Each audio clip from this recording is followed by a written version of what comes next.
সকালে পানি না থাকায় গোসল দিতে পারি নাই, আমি আজকে অফিসে যেতে পারি নাই, আমার অফিসে একদিনের বেতন কাটা গেছে।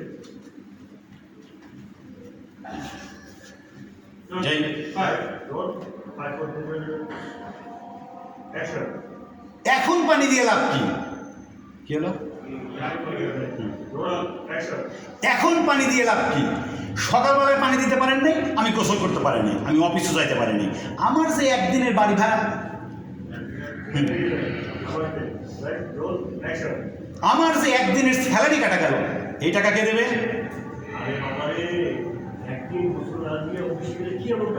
অনেক কিছু ক্ষতি হইতো, এটাই তো না।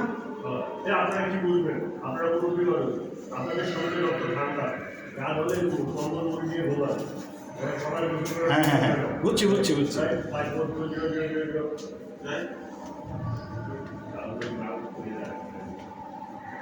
দেখো মাইক কিন্তু অনেকগুলো চলে আজানের। অনেক সমস্যা। এই আপনারা মুরব্বী মানুষ, আপনারা এগুলো কি বুঝবেন?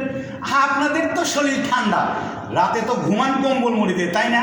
এই শোনেন, আমাকে শরীরের রক্ত অনেক গরম, আমাদের আবার কোমল টম্বল লাগে না। বুঝেন কি বুঝাইতে চাইছি? বুঝলে বুঝপাতা, না বুঝলে কিন্তু তেজপাতা। পানি ছাড়া, গোসল ছাড়া আমি বাইরে বের হতে পারবো না, অফিসে যেতে পারবো না। সরি, আবার যাই।